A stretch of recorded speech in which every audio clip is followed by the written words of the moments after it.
一瞬戦撃滅殺 You lose. With a Thousand Year Door remake finally in people's hands, it's never been a better time to get into Paper Mario. And what better way to start than with the original? This is the game where it all began. One thing that didn't begin here though was the Pit of 100 Trials. They only started adding pits in the Thousand Year Door. However, Intelligent Systems did add in one challenge for players to face. This is the Toad Town Dojo, where we can fight several optional bosses, including the hardest boss in the game. Yeah, this Toad right here is stronger than Bowser himself. So I thought, hey, why not try to beat him while in the prologue?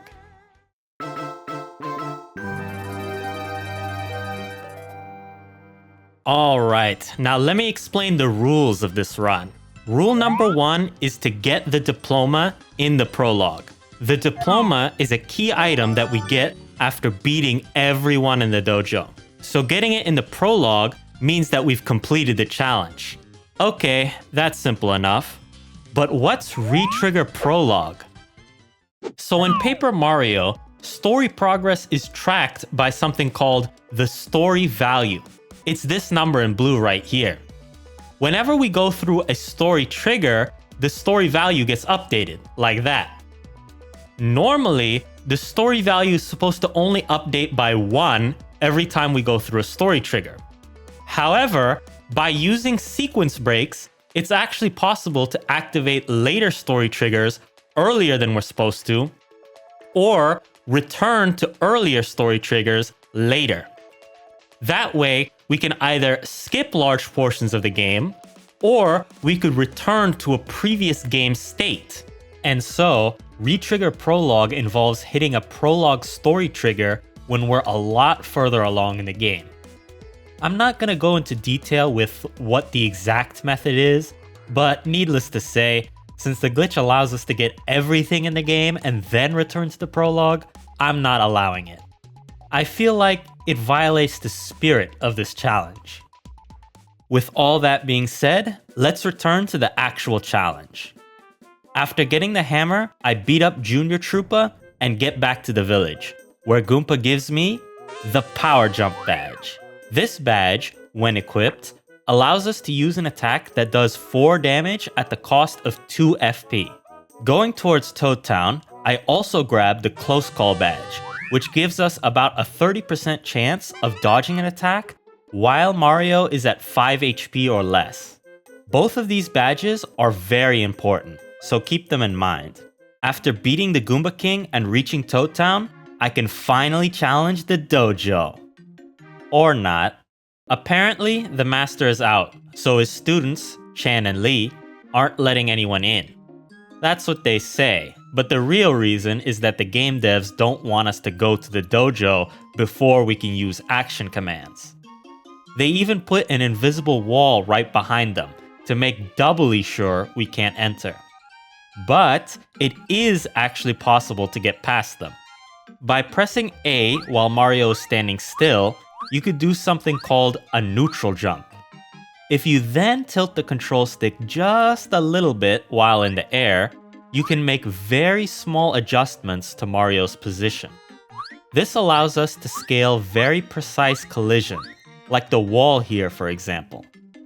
By the way, I'm using the Paper Mario practice tool here to display my inputs, but this can be done on any version of the game.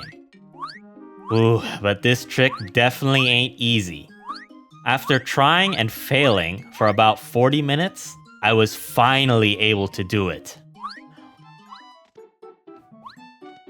Okay, now to the right again. Okay, now we've made it. Whew, that was tricky. Going inside the dojo, we can see that Chan and Lee are massive liars. The master is right over there. By talking to him, it's actually possible to start the fight with Chan. Normally, when you fight him, he moves next to Mario and then the battle starts.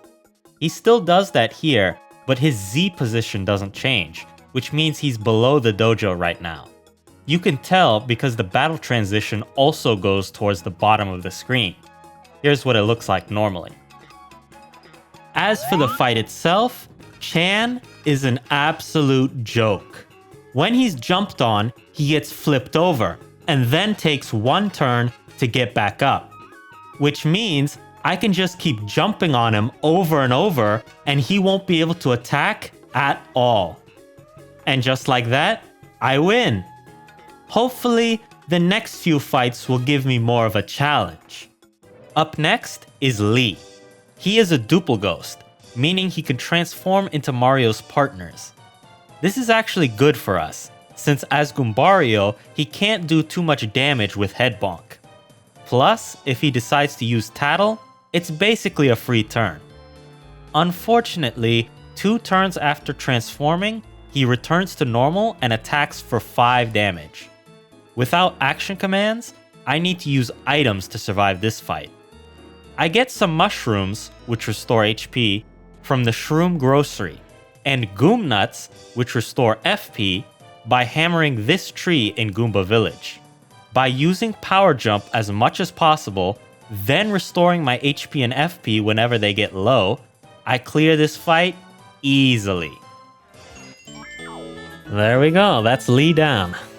Now for the Master. Oh. Yeah, I don't think I'll be able to beat this guy without action commands. Well, actually, I didn't even need to do all that in the first place, since you can get action commands in the prologue anyway. Yeah, all that shit I just did was just for laughs. Anyway, after beating up this Magic Koopa, we can enter the dojo the right way this time. But I'm still a bit too weak, so let's make some preparations. First, I gotta go all the way back to Goomba Village. Along the way, I get into some fights and get my first level up. You can choose between increasing HP, FP, or BP, and this time I chose HP. So now that I'm in Goomba Village, I just go back here and here it is. This item does 6 damage to all enemies, which is extremely useful. We can only get 1 at this point, but it is worth it. The other thing I need is a Super Shroom. There's one located just after the Goomba King's fortress, so I pick that up as well. I also buy 4 mushrooms and 4 sleepy sheep from the Shroom Grocery. My strategy for this fight is to use Sleepy Sheep, which has a 40% chance of putting the Master to sleep for 2 turns. In order to win this fight, I need 3 out of my 4 Sleepy Sheep to work, which has about a 15% chance to occur. When the Master is asleep, I use my hard-hitting moves, like Power Jump and the Shooting Star item. When I run out of Sleepy Sheep, I start using healing items to stay alive. The Master does 5 damage when I'm guarding, so I could recover back all the damage he does by using a mushroom every turn. That does mean Mario can't attack on that turn, but Goombario can still put in work. The Super Shroom is also useful here since it restores 10 HP, meaning I can attack with Mario the turn after I use it. With this, I can do barely enough damage to finish him off. Alright, I beat the... Wait, that isn't a diploma. Yeah, this isn't over yet.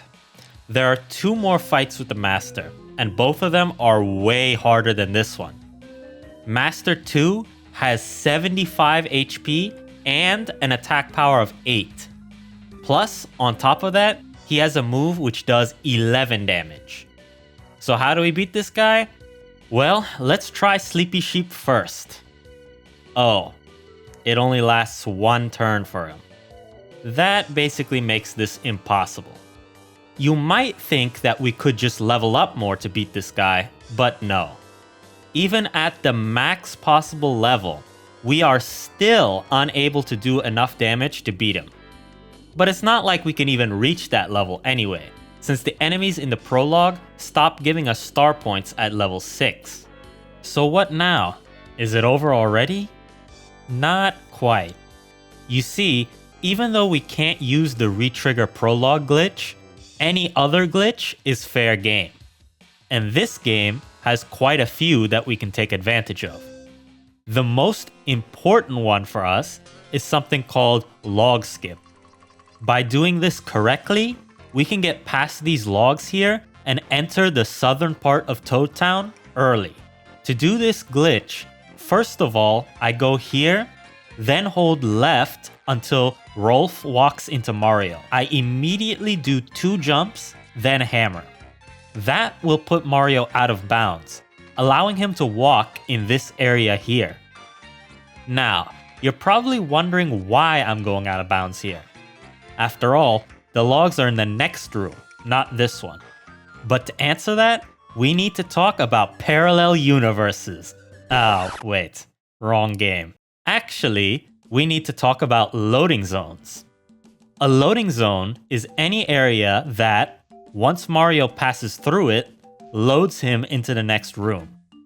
This might seem simple, but it actually hides quite a bit of depth. You see, the way Mario enters the loading zone determines how he enters the next room. If we take this loading zone straight on, for example, Mario enters the next room straight on. But if Mario takes the loading zone at an angle, he will also enter the next room at an angle. This is normally completely meaningless, purely visual. However, if we were to take a loading zone at an extreme angle, it would be possible to skew Mario's position when entering the next room, allowing us to go out of bounds. Now it's starting to come together. But how exactly are we supposed to achieve an angle like that when the loading zone itself isn't very large? This is where the properties of a loading zone again work in our favor. When Mario enters a loading zone, the game checks to see if Mario is on the ground for at least 2 frames. If he is, then the game makes him take the loading zone. If he isn't, then the game won't send him right away. That means, as long as we don't stay on the ground for 2 frames, we can move far away from the loading zone and still go through it, allowing us to take an extreme angle. This is called loading zone storage, or LZS.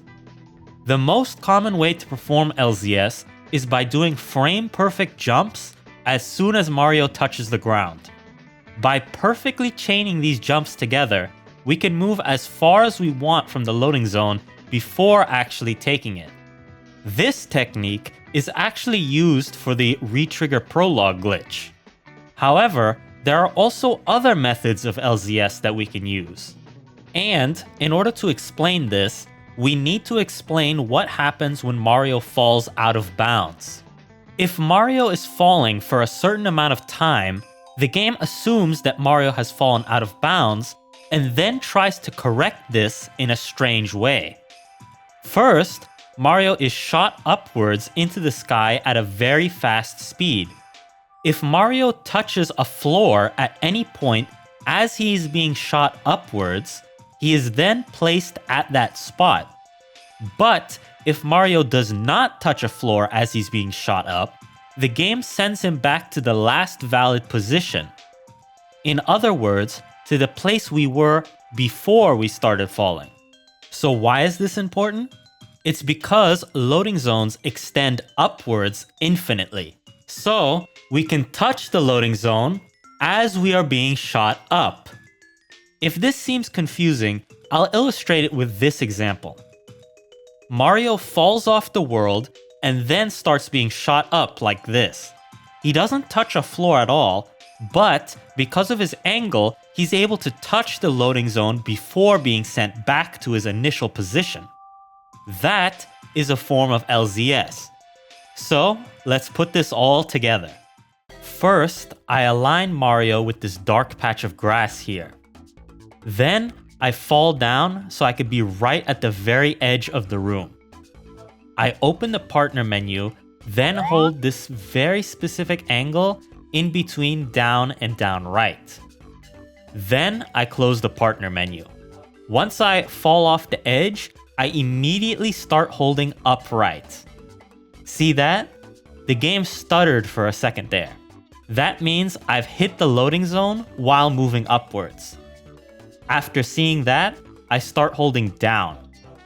Right now, Mario is being sent back to the place we started falling from, but because he is so close to the edge, holding down is enough to make him start falling again in just 1 frame. This prevents Mario from taking the loading zone just yet. Then, as Mario is falling, I hold this angle in between left and up left. After the camera moves back upwards, I immediately start holding up right. This ensures that I end up in the correct place, so that when Mario finally lands for 2 frames and takes the loading zone, he's at the appropriate angle. And after all that, I can finally get past these logs. So was all this worth it? Absolutely. There is so much stuff we can do here.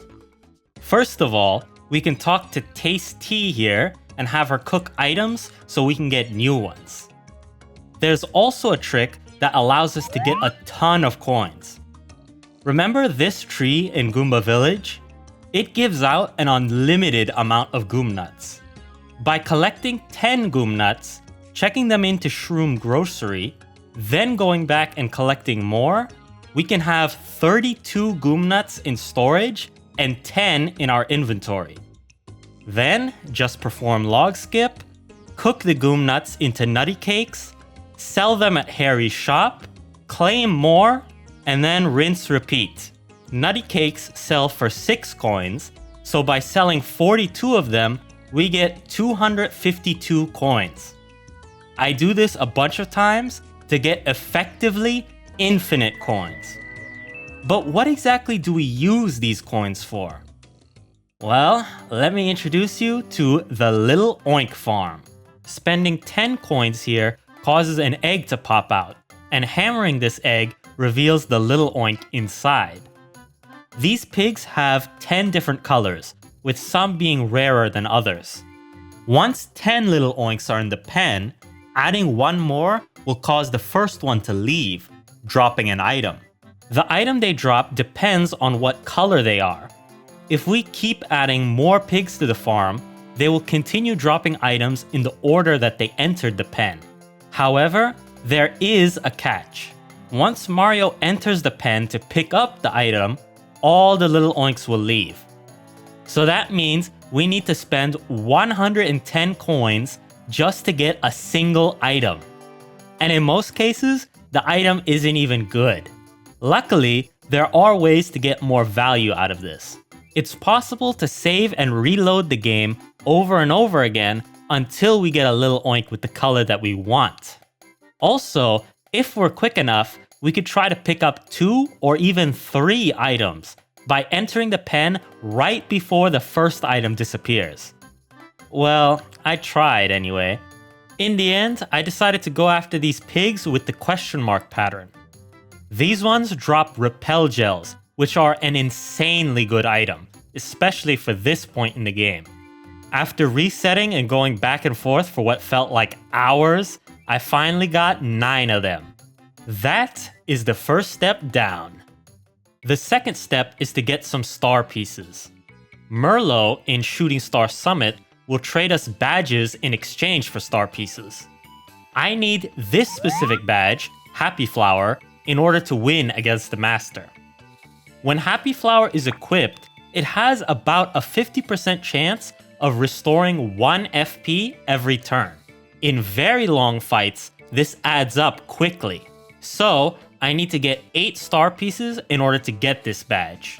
There's one here, one I get after returning the dolly to Goombaria. Another one is in this tree in front of the Goomba King's fortress. This one is in a tree in Toad Town. And finally, there's one more right here in Shooting Star Summit. Oh boy, we're 3 short. But there is a hero that can save us from this plight. Chuck Quizmo. He appears randomly in different towns and villages throughout the game, and gives out quiz questions. By answering them correctly, we can get a star piece. The unfortunate thing about this method is that, because his appearances are random, I need to move back and forth constantly until I find him. Though, because he appears in Goomba Village, I just checked for him every time I went to get more Goom Nuts to sell. So yeah, it's not so bad. Answer his question 3 times, and we get the star pieces we need. The third step is to level up a bit more. We could just fight normal Goombas over here, but there is a quicker method. See this pipe? It leads to the Toad Town tunnels. This is actually a really important area in the game, but unfortunately I can only access a small amount of it right now. As far as I know, there's no way to get past this without the Super Hammer or Ultra Boots. Though, we can enter this area here. This enemy is called a Gloomba, which is basically just a tougher version of a Goomba. Beating them gives out more star points, so at this point in the game, this is the fastest way to level up. There's also a mini-boss to fight down here. This blooper almost killed me, but close call kicked in and I was barely able to survive. After beating him, I pick up the Shrink Stomp badge. This move can lower the attack of an enemy, but it can sometimes fail. Because it only shrinks the master for 1 turn, and isn't even guaranteed to work, I won't be using it. Anyway, by constantly beating these Gloombas, I leveled up 3 more times, increasing BP to 6 and FP to 15. I need 6 BP in order to equip Power Jump, Happy Flower, and Close Call. With that, I had 1 BP left over, so I just equipped Shrink Stomp even though I don't need it. And the FP is so that I can keep using Power Jump over and over again. So now, let's head into the second fight with the Master. The linchpin of my strategy here is the 9 Repel Gels I've collected. A Repel Gel makes Mario invisible for 2 turns, which causes all attacks to miss. The fight moves in a 2-turn cycle. On the first turn, I use Repel Gel and then Head Bonk with Goombario, and then on the second turn, I use Power Jump and Head Bonk. Once the Repel Gel runs out, I repeat the cycle over again. Each cycle, I do 8 damage, and I have 9 Repel Gels. 8 times 9 is 72, meaning he just has 3 HP left. With that, all I need is 1 more Power Jump to finish him off. This strategy is foolproof, but it does require at least 18 to 20 FP. I could have just leveled up FP again instead of using Happy Flower, but I absolutely need it for the next fight. And speaking of, this is the real challenge. The third and final fight with the Master is the toughest fight in the entire game. He has 99 HP, 10 attack, and 1 defense. That means that Goombario can't do any damage to this guy at all. And even with using 10 Repel Gels, I could only do about 36 to 48 damage max. How am I gonna get around this? Well, if Close Call activates 17 times in a row, I could win. It's only a 0.0000001% chance. Easy! Okay, let's change tactics a bit. First of all, I definitely need more HP. As much as I can possibly get. Luckily, with the Gloombas over here, we can get up to level 11.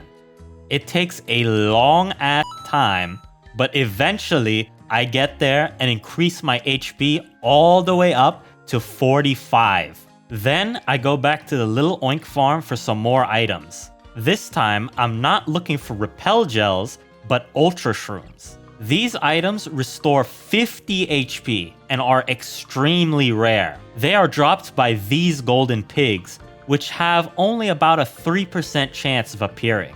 I need 10 of them, so that's a lot of back and forth. Luckily, I already picked up a few when getting the Repel Gels, so it didn't take me too long. Then I took 3 of these to Taste Tea and turned them into Shroom Steaks. Shroom Steaks restore 30 HP and 10 FP and are necessary in order to get enough FP to continuously use Power Jump. The lower HP restoration is a problem, but Unfortunately, there's no way around it. This is the strategy I came up with after racking my brains on this. And it's the only strategy with even the smallest chance of winning.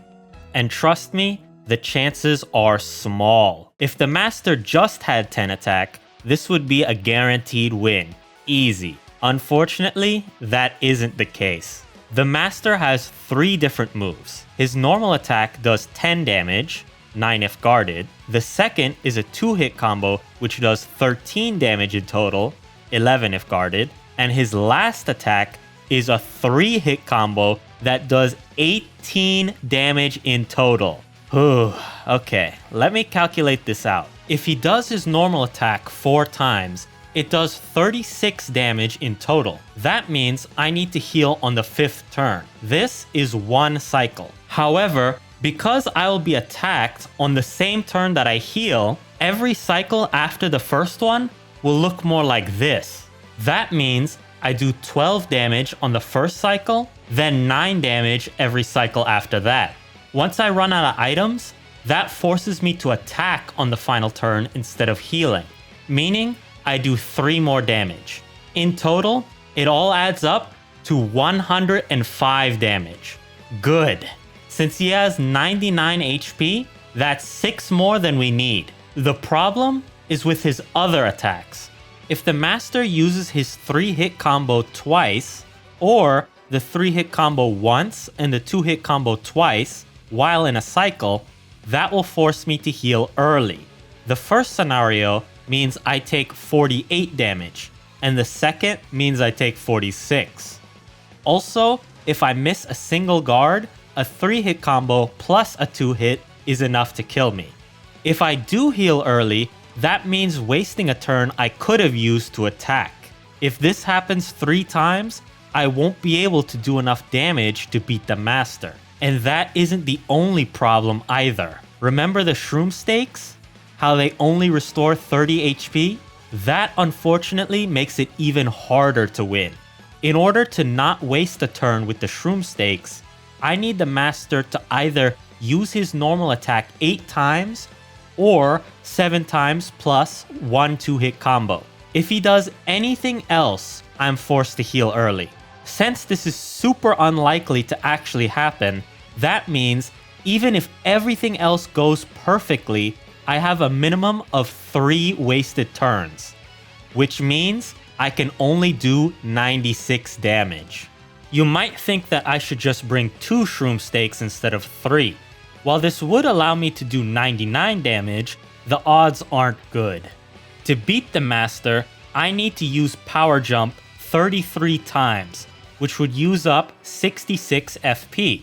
With 2 shroom stakes, I would have 35 FP. 66 minus 35 equals 31, which means I would need Happy Flower to activate 31 times in 43 turns. This only has a 0.27% chance of occurring. On the other hand, with 3 shroom stakes, I have 45 FP in stock. 66 minus 45 equals 21. That means I need Happy Flower to activate 21 times in 43 turns, which is a 62% chance. Those are far better odds. So how to make up for the Master's last 3 HP? Close call.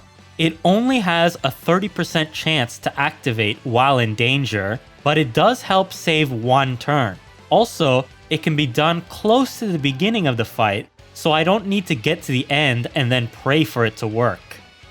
This is the method with the greatest odds of success. Now, let's see it in practice. It's over. Please.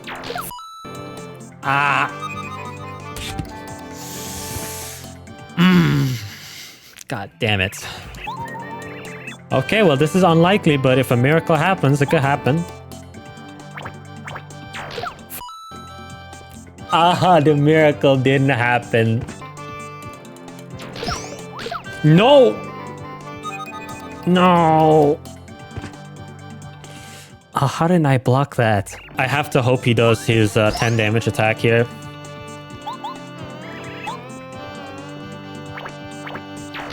No!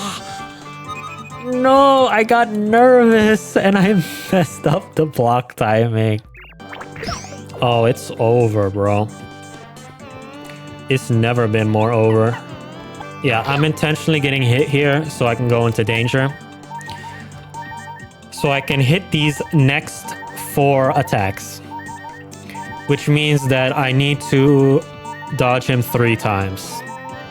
Which is nearly impossible. Oh, God. Well, it's in God's hands. Oh, that's a 1. Please. Ah, fuck. Yeah, there's no way that was gonna work. Shoot. Please. Oh. Damn it. Gonna dodge him twice in a row.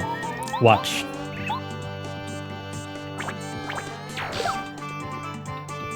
Well, that didn't exactly go as planned. It should be good. As long as he doesn't do anything crazy here, we should win the fight. Oh no.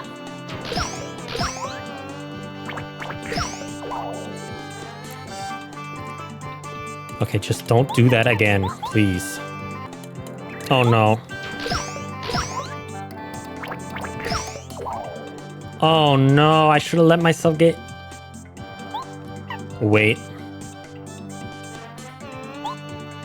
Okay, this is stupid, but... No.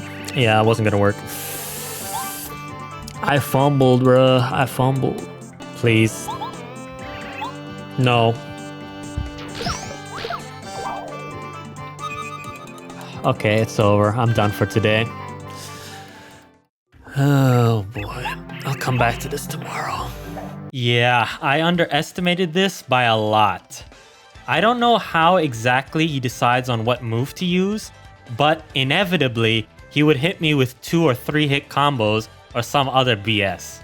Sometimes he would use that move 4 times in a row. And that's not the only problem.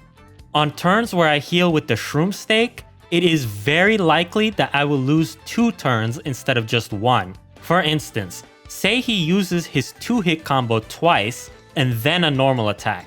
In that case, I would be left with 14 HP, and it would be best to use the Shroom Stake there. That's 1 turn lost, as expected, and now I have 44 HP.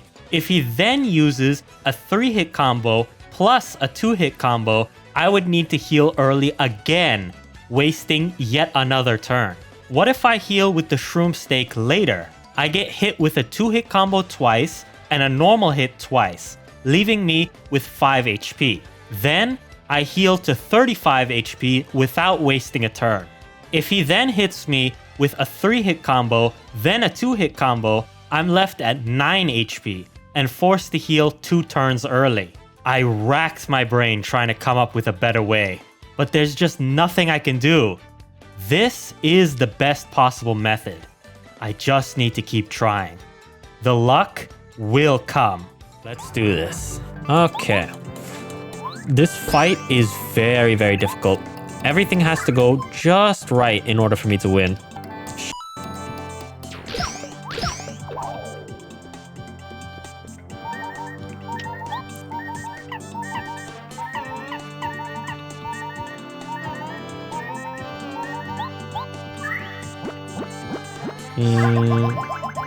This is fine. This is fine. As long as he doesn't do the 3-hit combo twice again, like I said. Oh no. Okay.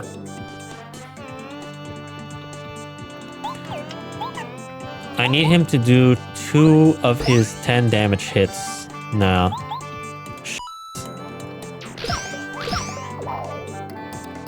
That isn't good. Okay.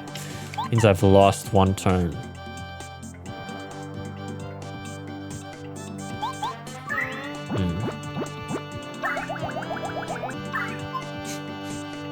Okay. This is fine. I'm gonna rely on a close call dodge here.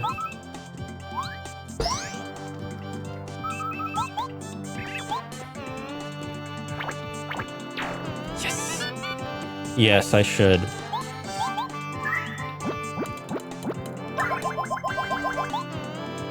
Boy. That's not good.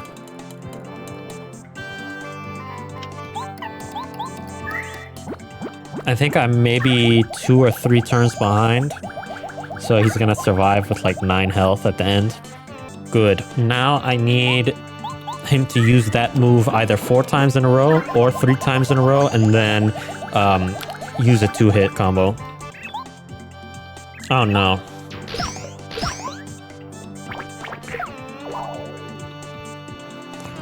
I need to rely on a close call dodge for this. 15, huh? I need to dodge twice, actually. Yeah, I need his HP to be at 12 when I heal for the final time.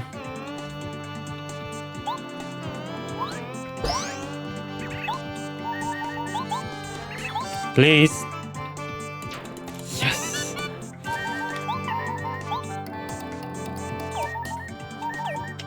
Okay, shit. One more time.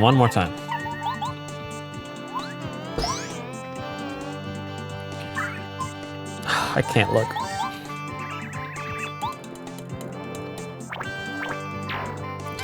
Ooh, wait, hold on. This might be it. Oh my god.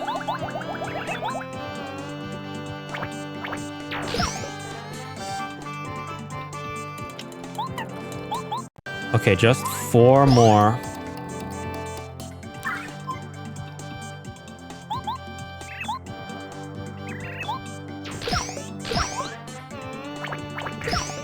Okay, as long as he doesn't do that again, I should be good. I should win this fight.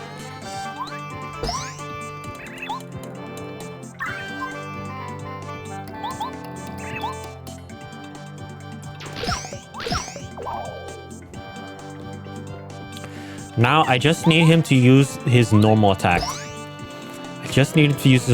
And I win. Please. Oh my god. Oh my god. This is it. Yes! I got it. Oh my god. Ooh, finally. Oh my god. This took me so many tries to actually do. Noble Mario. You have bested me, the master, the strongest of fighters. Since you have beaten me at my full strength, I give you this with respect. The diploma. We've finally done it. We've beaten the master while in the prologue. Now Mario is the strongest. Oh my god. And let me show you real quick that I am in the prologue.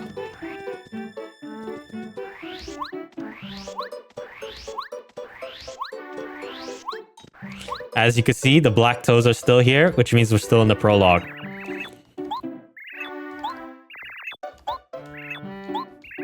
Oh my god, this took so long to do, but I'm so glad I finally managed to do it. Ooh. All right, I'm done here. Wait, let me show you. I don't got any save states. Did it all legit. Finally, dude. So, is it possible to beat the master in the prologue? Yes, but only with log skip and a lot of time on your hands. I probably could have beaten the whole game in the time it took me to do this. But in the end, I still think it was worth it, since it taught me so much about this amazing game. If you enjoyed this video, be sure to like, subscribe, and comment on what you would want to see next. See ya!